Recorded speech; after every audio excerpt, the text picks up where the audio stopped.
I'm Take care of yourself? no, I don't have the ability to take care of myself. Where you at? California. Right off. I noticed Gumby went to Colorado. Yep. Yep, I'm stuck here by myself. 3 weeks. You're in Colorado too? Huh? You're in Colorado too?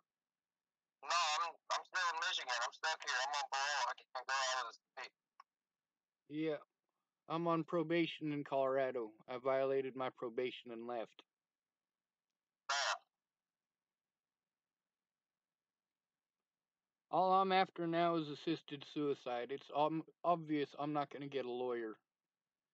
People keep telling me all these millions of things that I need to do, and there's only one of me. There is not enough time in a day, and I don't have the money to do all this shit.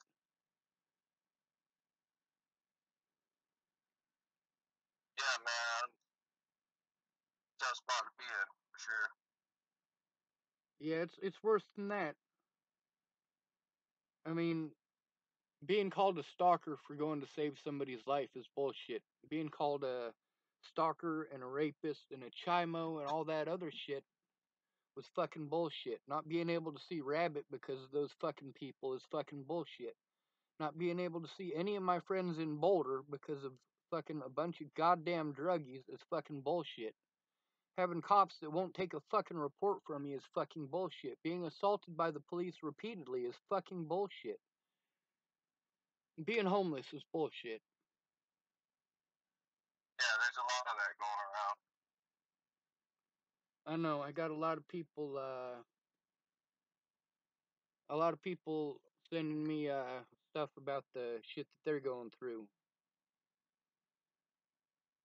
Assisted suicide should be legal. Homeless people shouldn't have to go through this.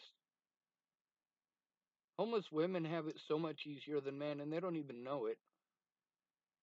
Yeah.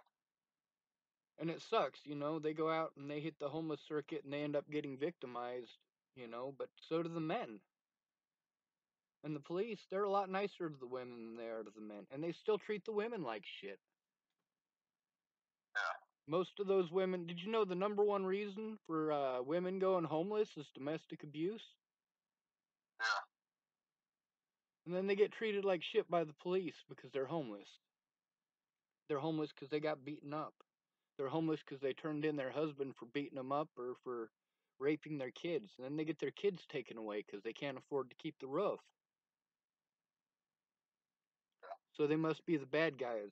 Society says you need to get a job. Well, you know, most of those people have jobs. Most people who end up homeless have jobs when they end up homeless. They can't afford the roof.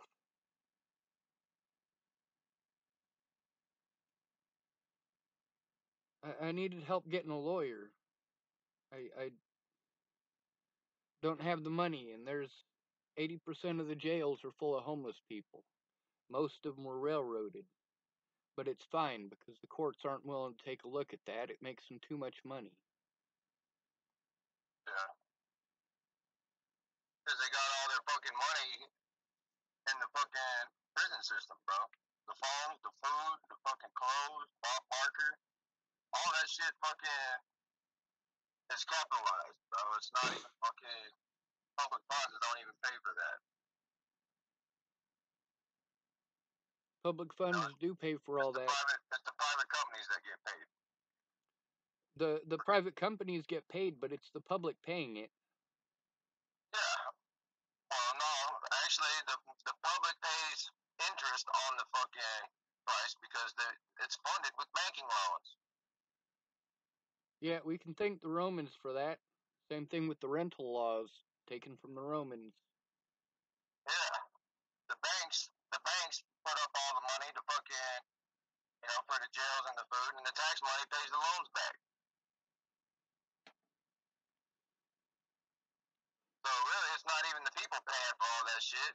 They ain't taking no chances. They're going to get loans to make sure it's paid for, and then fucking tax money pays the loans back.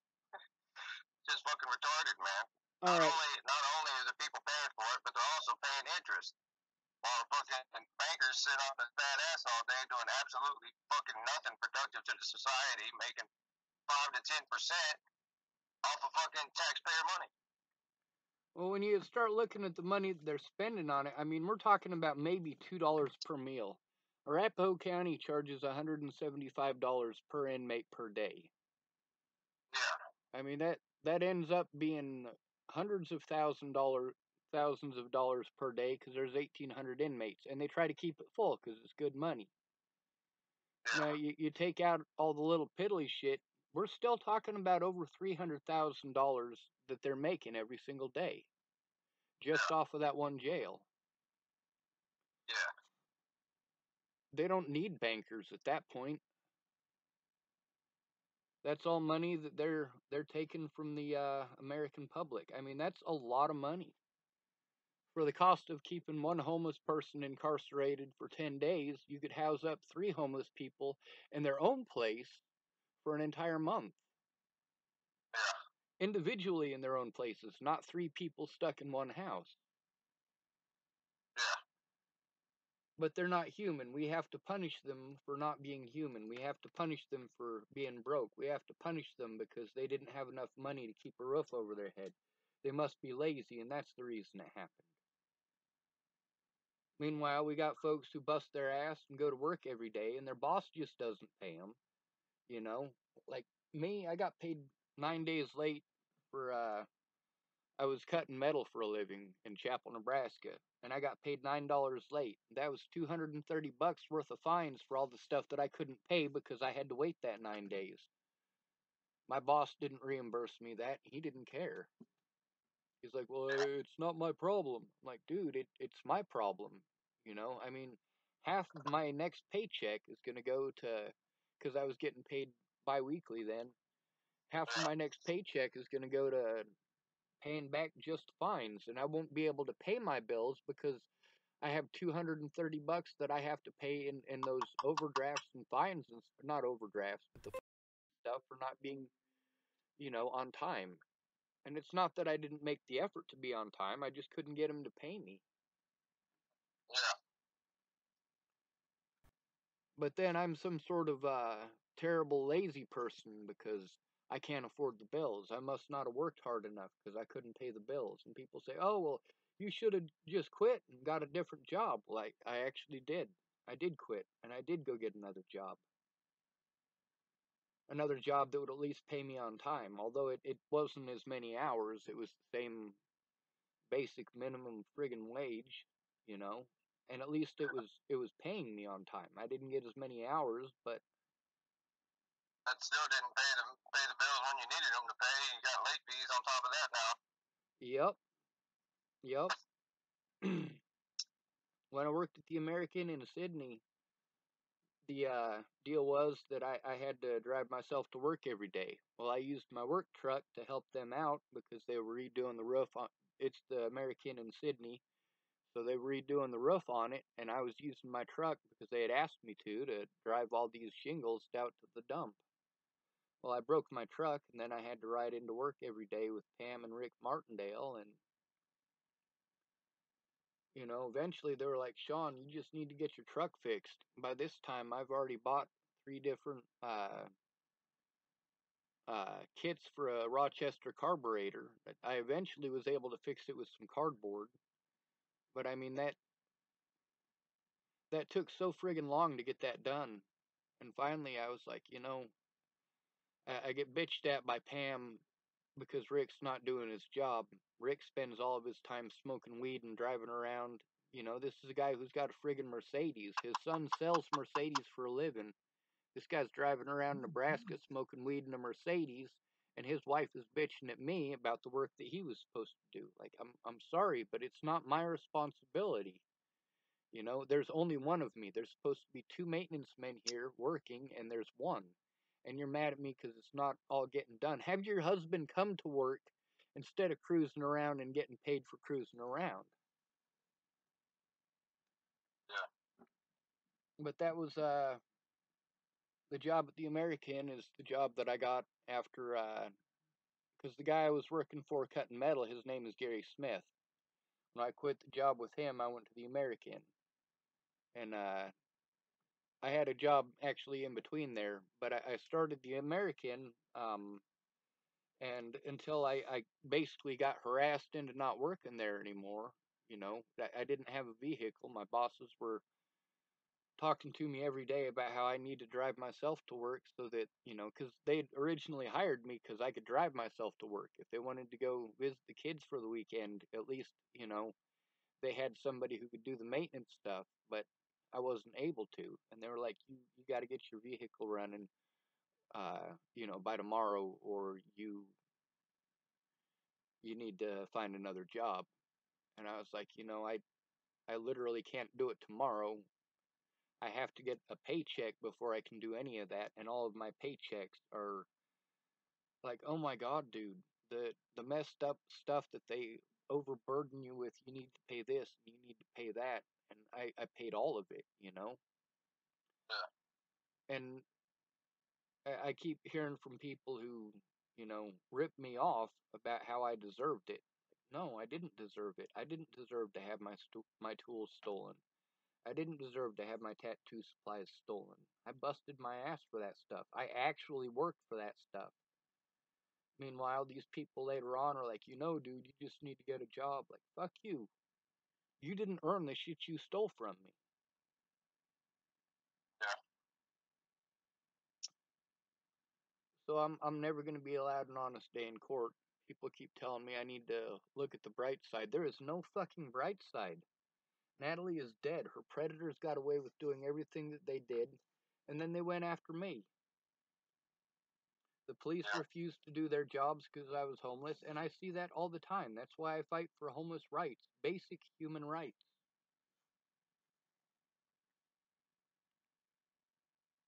So my biggest issue right now is that I'm still alive. I'm not going to be allowed an honest day in court. The court dates that they had without me, they made rulings without me and didn't allow me to go to court, so I wasn't allowed to defend myself. And although that's illegal as fuck, it doesn't matter because I'm homeless, so I don't have any rights. These people Yeah, are I never already going to. know, man. I've been railroaded a few times. There's no getting around it. Yeah, doesn't that make you feel stupid for joining the military? Man, I felt stupid for joining the military the day 9/11 happened. Yeah, I was trying to get into the military around that time.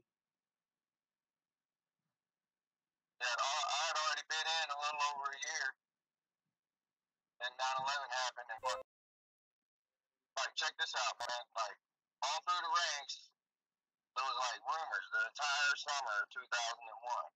Like, people were even taking bets and shit. You know what I mean? But fucking every one of my barracks, it was like, oh, we're gearing up to go to war. We're about to fucking get sent over to the Middle East. I'm like, man, you people are fucking retarded, man. Ain't nobody trying to challenge the United States. You know what I mean? We got the most powerful fucking military in the world. Nobody wants to fuck with us. You know? And then fucking literally not even 2 or 3 months later, here comes the fucking 9/11 attacks, man. I'm like, how the fuck did y'all know that? You know? There's no fucking way. There's no way y'all could have known that was gonna happen. You know? Unless it was an inside job. And fucking people are spreading rumors because they already know something's about to go down. You know? So I'm like, I refused all orders, man. I'm like, I ain't going to fight. I already know fucking this bullshit is lies. This fucking, there's no way that fucking anybody in the military could have known that that was going to happen. Unless fucking people in the military were in on it. You know what I mean? Yeah, well, there's the whole telegraphing thing. Once they start gearing up, like before World War II, all of America should have known that we were going to go to war because we started manufacturing tanks and making massive factories for manufacturing tanks and airplanes before the war. We started a massive military buildup just before World War II. Yeah. It's because we knew we were going to join it. The president was talking about how, his campaign was because he had kept us out of war. Meanwhile, while he's doing that campaign, he's gearing up for war because we knew it was coming. And that's the Yeah, man. same with the military. I mean, those guys don't know exactly what it is that's going on, but they know what they're being geared up for. They know what that equipment means. You know, when you see a bunch of stuff for desert warfare, you know that you're going to have an issue over in the desert. That's what they're Yep. gearing up for. And back in the late 80s, I mean, we already knew by 1987 that Russia was done for. It was probably about 1980, 87 or 88 that they started the whole anti Muslim campaign. Yeah. They started preparing American youth to hate the Muslims in the late 80s when we realized that there's no longer any reason to hate the Russians.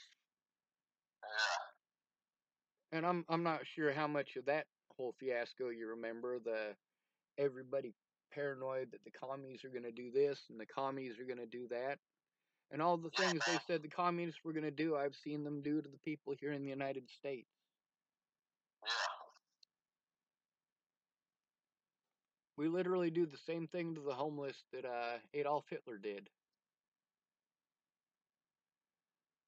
We lock them up. And not just Adolf, man. Fucking Benito Mussolini and General Mao, Stalin, all those guys did the same shit.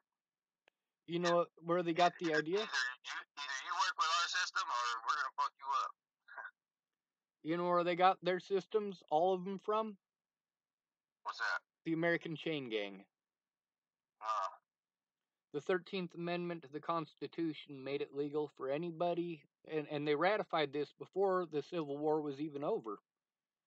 The 13th Amendment to the Constitution says that anybody who's convicted of a crime can be used for slave labor. So yeah. the South went, hey, we got thousands and thousands and thousands of homeless black folks. They're all breaking the law. We still have slaves. Woohoo! Right. But the problem with that is that, you know, what people think and the way it is on paper aren't the same.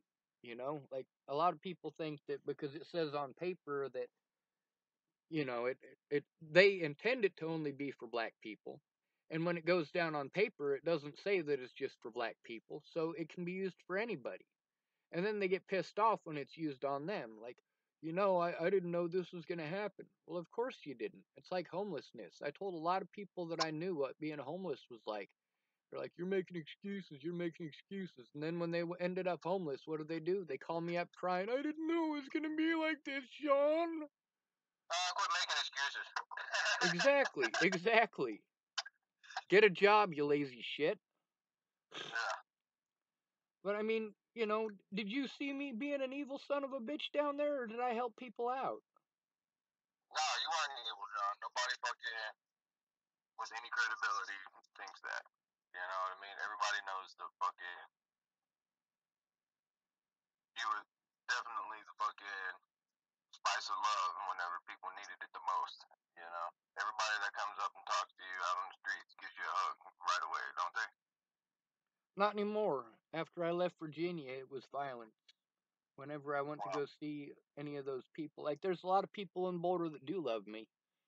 You know, they keep telling me to come see them, and I'm like, I'm sorry, but if I go to see you, I got a large chance of running into some meth head who's gonna do something stupid because he heard a rumor from Maddie. And I'm like, you know, that's some damn bullshit. I didn't do anything wrong to Maddie. I didn't do anything wrong to Natalie or Alicia either. Yeah. You know, I mean, they wanted to selectively interpret things, but that's not the same as facts. So, Well, you notice I said that anybody with credibility. yeah, Meth heads don't have any credibility, bro. no, but these are pretty people, so people listen to them.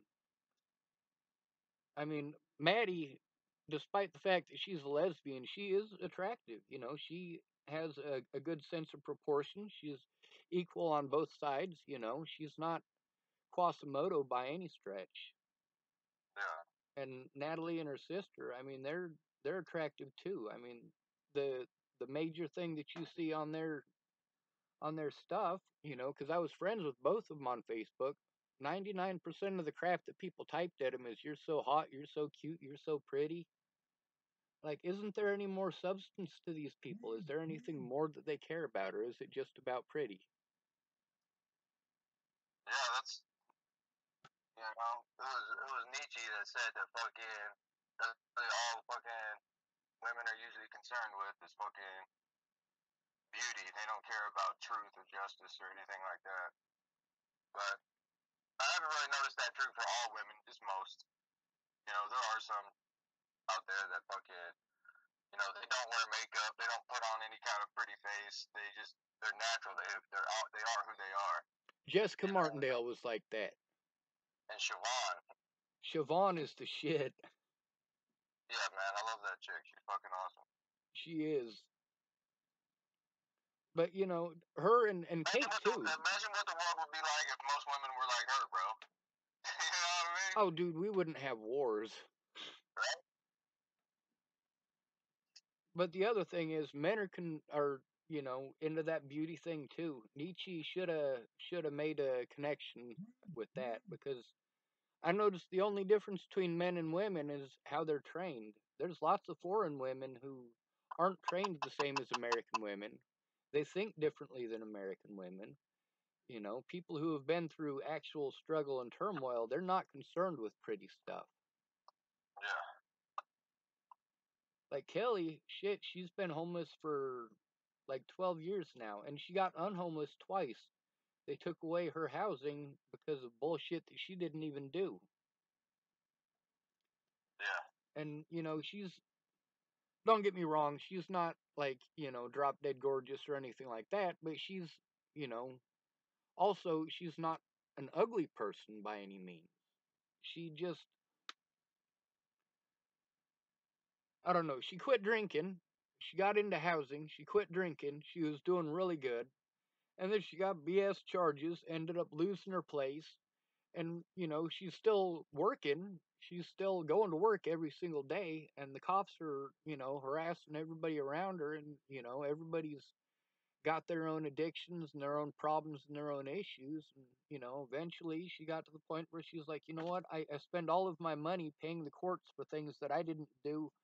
I'm going to spend a little bit of that money on me. I earned it. I should be allowed to get a little bit shit faced. Yeah. But she just ended up going off the deep end over that. The first week that she, decided that she was going to have some fun, she's like, they're going to lock me up no matter what. I'm going to enjoy myself. But she really enjoyed herself and stayed drunk pretty much that first week. She was drunk the whole time. And then after that, she's like, I need to cut back. All my friends are alcoholics. I'm an alcoholic, and I really need to try to get into housing, and hopefully government housing will help me. And by that point, of course, she was, well, she still went to work every day, and she didn't go to work drunk. I can vouch for that. But Yeah. as soon as she got off of work, she was drunk. And then all the hoops that they had her jumping through, like she was jumping through these hoops, all of it's costing all of her money. And she ended up losing her job because they were requiring her to go to piss in a cup 3 times a week. Like, who the fuck does that? Yeah. And you know what? The worst part about that is that Kelly doesn't do drugs. She doesn't even smoke weed. She's just an alkie. Yeah. But they make these stipulations not having any bearing on the fact that they're preventing you from being able to take care of yourself because they want to punish you for being punished. Yeah.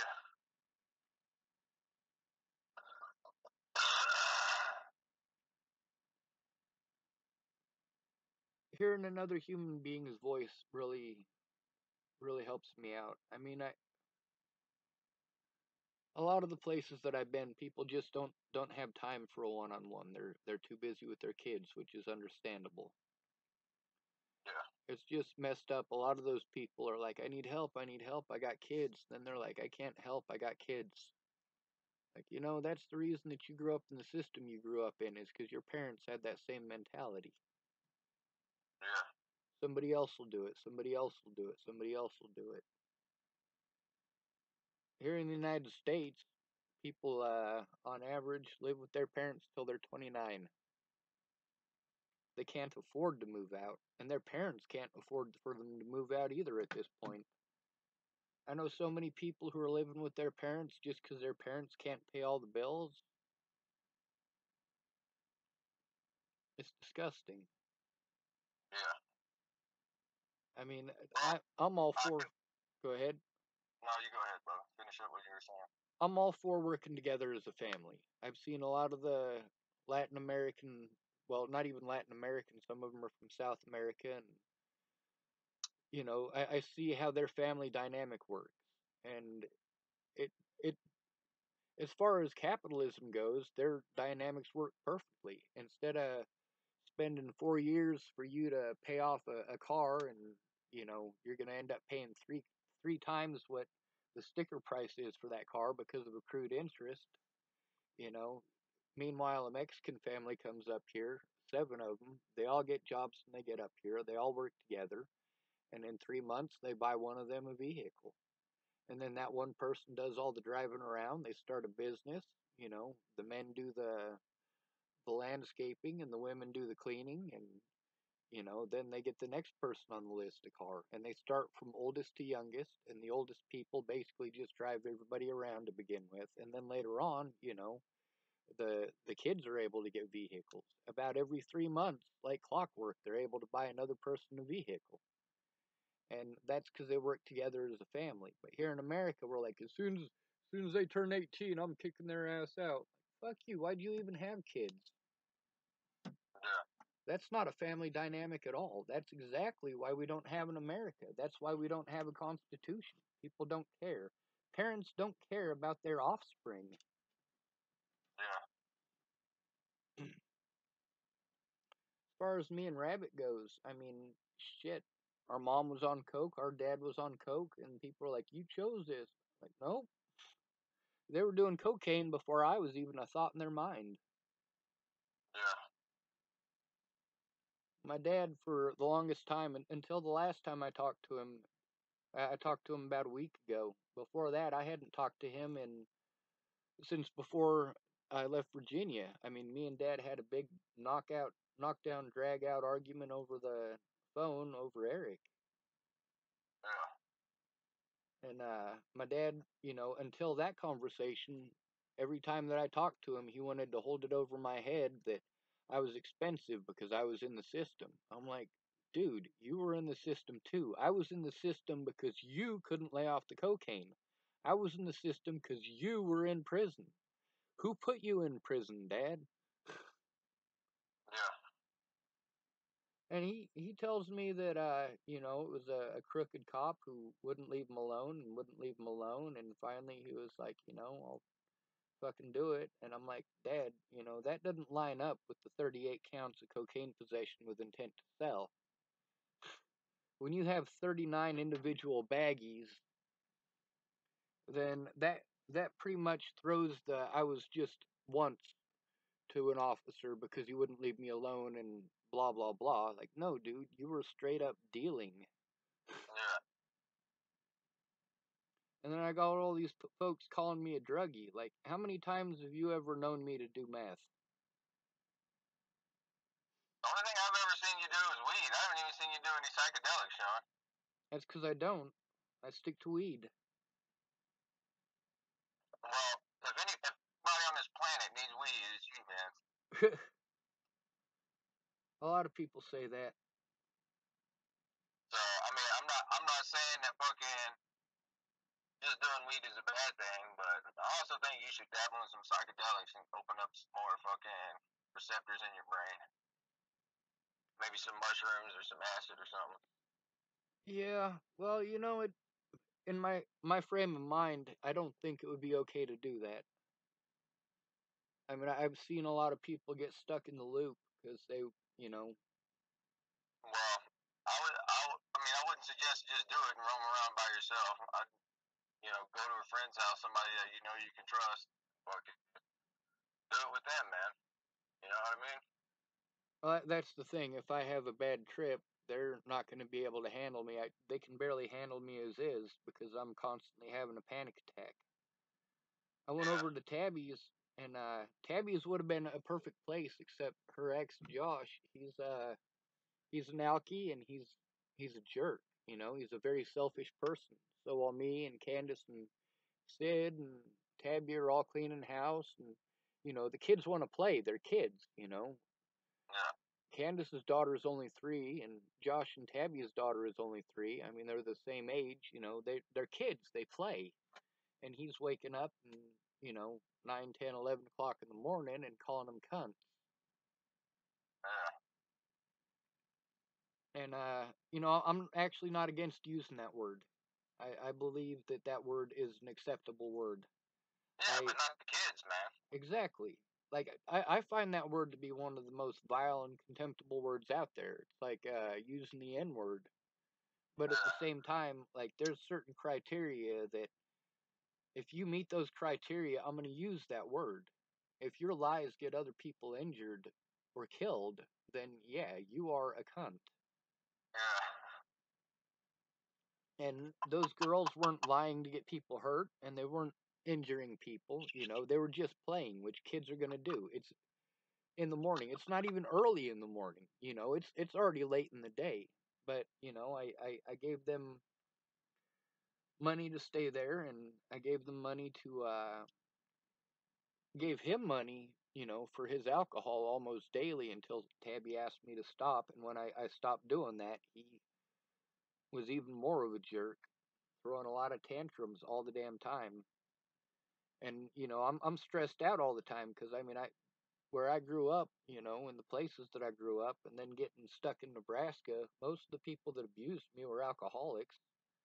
Not the ones in the system, but the ones when I got out. I mean, I have severe problems with being around people who are drinking just for that reason. And then they get selfish, kind of like meth heads. They get selfish, and everything that they have to say is important, and anybody who doesn't listen to them is terrible, and anybody else who wants to speak or have an opinion is terrible, and they get all, and they go on repeat the same thing over and over and over again. Did you try going to the library? Did you try going to the library? Hey, I just had an idea. You could go to the library. Like when I first went back to Boulder after Natalie was killed, I'd already been assaulted in Boulder by people. Yeah. And then after she was killed, like, you know, I go to the library and I've got homeless people fighting each other over me. Sean wouldn't do that. Bullshit, he's a fucking chimo, I heard. Jesus, these people are beating each other up over me. This needs to stop. I actually left the library 2, maybe 3 times that I went there, because there was one day that I was able to go there and find a booth and not get messed with. But then, eventually it got to the point where somebody recognized me and came over and talked to me. And that time it was actually a decent person that I missed who was like, dude, I'm sorry all that shit happened. But after that, it was people who, they're obviously on meth at that point in time, and they're looking for somebody to assault. They're shoving me, and you know me, I don't consider just shoving somebody assault. But at the same time, I don't go running around shoving people. Yeah. When Derek assaulted me, that was in July, and people are like, "Well, you need to go to the cops." Like, no, no, you got Yeah. no idea. If I go to the cops, this is how I get treated. And I'm telling you, this is how I get treated. Instead of pretending from your pretty white girl perspective with your blonde hair, blue eyes, and you're 22, you know, that's a beautiful perspective that you get to have because you're blonde, blue eyed, and beautiful and young, you know? Yeah. People aren't assaulting her over that. A woman, if she gets called a child molester, I mean, what kind of consequences does she really get? Yeah, not really. Exactly. For a guy, it's completely different. So women, they use that as a tool, and I don't mean that as a sexist thing. Not all women are like that, but it takes one vindictive woman who does something like that to destroy people's lives. Yeah. One person who says, "Oh, well, I didn't get what I wanted for my 16th birthday, so I'm going to call this guy a child molester." And that's the thing that Maddie Boa did. She called me a child molester and a rapist, and she did that because Natalie and Alicia were angry at me. They were angry at me because I got my car stuck out in the road.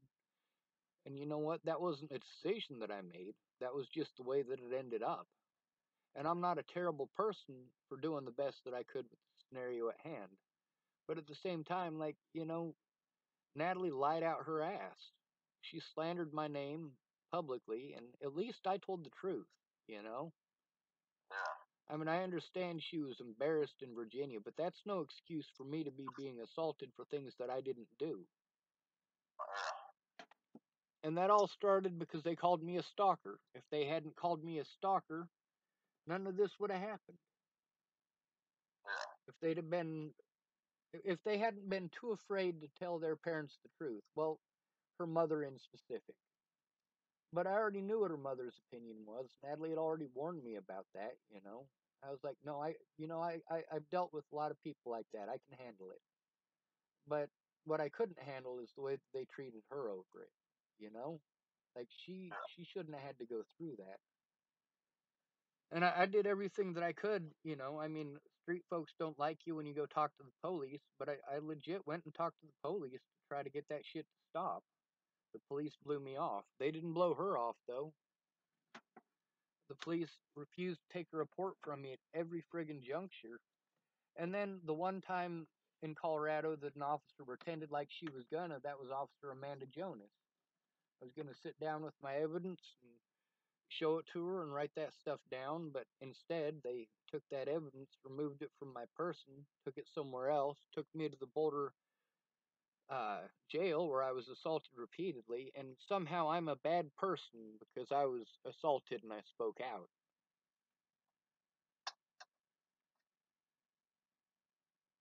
I just went on a major tangent at you, didn't I? It's all good. I got all of that, man.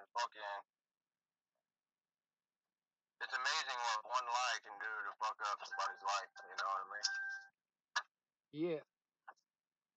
Are you on your way to work? Huh? You on your way to work? No, man. I got the next 4 days off. Ah. Yeah, I got the next 4 days off. I was just pulling back in from the gas station. I'm like, go grab a cup of coffee because I got a free one on the punch card because they do the punch cards there. Once you buy 8 coffees, you get the ninth one free. So I was on my ninth one, so I went and got a free coffee. Okay. Yeah, they do the same thing at Pumpkin Pantry in Chapel. You buy 8 drinks, you get the ninth one free. It doesn't even have to be coffee. You could buy like 3 coffees and 5 soda pops. It'll do the same thing. Yeah. I gotta go to the bathroom real quick. Is it alright if I call you back? Yeah. Alright, I'll talk to you Anytime, shortly. man. As Love long as you, I'm A-Bear. out of work, you can call me anytime, bro. Well, I love you, A-Bear. I still think you're an asshole, though. Alright, well, I can be. Indeed. I'll talk to you in a bit. Alright, love you, man.